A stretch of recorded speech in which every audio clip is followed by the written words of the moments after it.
السلام عليكم ورحمة الله وبركاته. داود يا الكسور وهذا دلب الميديا وحنا دلوا داقي دونا حيسدها علادات أوضل يسلل جدجي لو مجعبي حلنت علادها أوضل يسلل أو كبحي هرجيسة وضياش باش قد بورسي أو كل واقعي وذا هذا لين عباش عيسى ويدنا سود ويا حالتها جود أوضل يسلل أيان هل كان يدخلوا داقي دونا سود وهذا هدي عدي نقول عصب تاجنا على كسبسكرايب نوصار مقال كينو لاجري أصحاب تادلوا داق أركتي عدي نقول سجود بغيب تفعل هذا مهد سندين.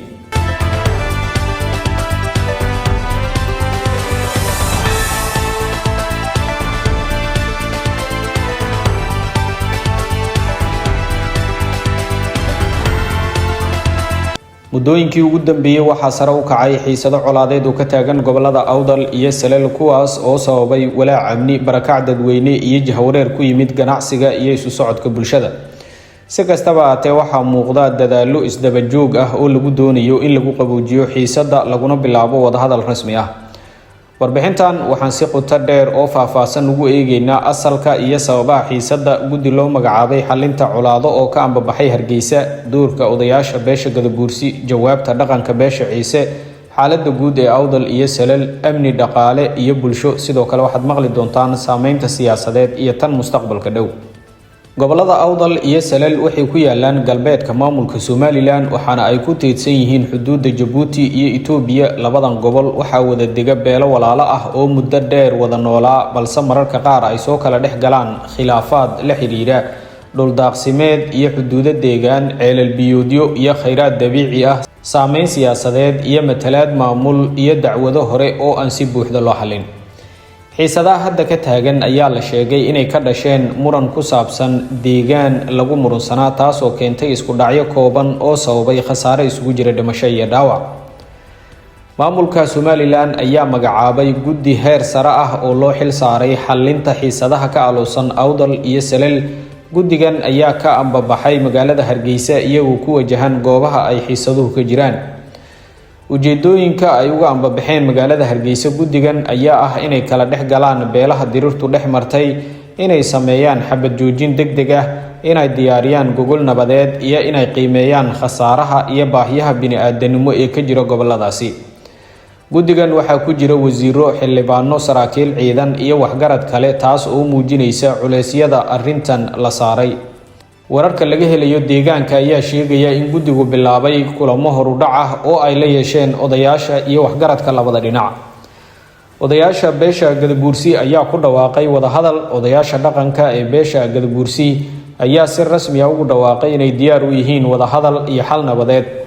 qodobada ay odayaashu sheegeen ayaa ah in colaadda aysan wax faa'iido u lahayn bulshada, in dhiigga daatay uu yahay mid laga murugoodo, in la joojiyo hurinta colaadda baraha bulshada iyo in la aqbalo gogol nabadeed oo wadajir ah.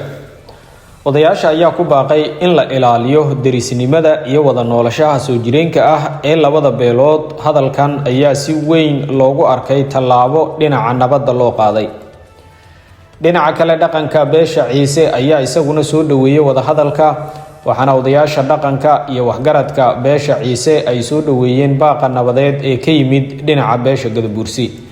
waxay sheegeen inay nabaddu tahay dan guud, in wixii dhacay laga gudbo lagana shaqeeyo mustaqbal wadajir ah, in wadahadal lagu xalliyo wixii tabasho ah. arrintan ayaa hoos u dhigtay xiisada hadalhaynta isla markaana abuurtay rajo cusub oo ku aadan in xal la gaari karo.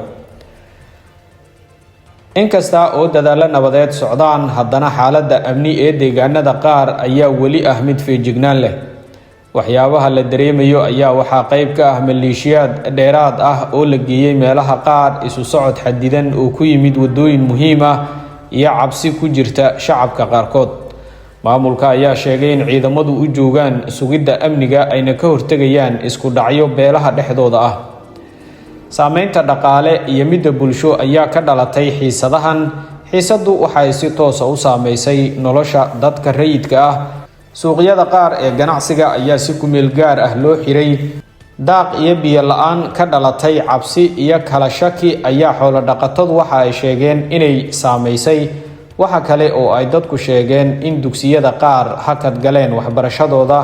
barakac ayaa sidoo kale ka dhashay oo qoysas ayaa ka qaxay deegaanadooda. bulshada rayidka ah ayaa ugu baaqaysa dhinacyada inay si degdeg ah u joojiyaan wax kasta oo sii hurin kara colaadda. xiisadaha awdal iyo salal waxay leeyihiin miisaan siyaasadeed oo ka baxsan heer deegaan. awdal waa gobol istiraatiiji ah oo ku dhow Jabuuti. salal waxay xiriir la leedahay marino muhiim ah. xiisadu waxay saameyn ku yeelan kartaa xiriirka dariska ah. falanqeeyaasha ayaa sheegaya in xal degdeg ah oo muhiim u yahay xasiloonida guud ee maamulka Somaliland. inkasta oo niyad wanaag muuqdo, haddana waxaa jira caqabado ay ka mid yihiin dhiig daatay oo u baahan mag iyo xal dhaqan, kalsooni darro ka dhalatay dhacdooyin hore, dhalinyaro hubeysan oo laga cabsi qabo inay carqaladeeyaan wada hadalka, iyo warar been abuur ah oo baraha bulshada lagu faafinayo. haddii si taxadir leh loo maareyn lahaa arrimahan, waxay dib u riixi karaan dadaalada nabadeed. waxaa jiro rajo muuqata oo ku salaysan is-afgarad horudhac ah oo labada dhinac ay muujiyeen. guddiga dawliga ah oo si firfircoon u shaqeynaya, bulshada rayidka ah oo taageeraysa nabadda, culimada iyo waxgaradka oo ku baaqaya xasilooni. haddii gogol nabadeed oo rasmi ah la isugu yimaado, waxaa suuragal ah in la gaaro heshiis waara oo dhammeeya xiisadda. xiisadaha colaadeed ee awdal iyo salal waa kuwo murugo leh, balse weli waxaa jira fursad dahabi ah oo lagu badbaadin karo nabadda iyo wada noolaanshaha. guddi ka baxay Hargeysa, odayaasha Gadabuursi oo ku dhawaaqay wada hadal, iyo dhaqanka beesha Ciise oo soo dhaweeyay, dhammaan waxa ay muujinayaan in jidka nabadda uu furan yahay. waxaa hadda loo baahan yahay dulqaad, daacadnimo, ka fogaanshaha horinta colaadda, in la siiyo fursad wada hadal dhab ah. bulshada awdal iyo salal waxay mudan yihiin nabad, horumar iyo nolol degan. guud ahaan saaxiibayaal, warbixinteennii intaa ayaan kusoo koobaynaa. waxaan idinka codsanaynaa haddii aad inagu cusub tahay inaad channelka subscribe inoo saarto, muuqaalka inoo like garayso, asxaabtaada la wadaagto, aragtidaadana aad inoogu soo gudbiso qaybta faallada. mahadsanidin.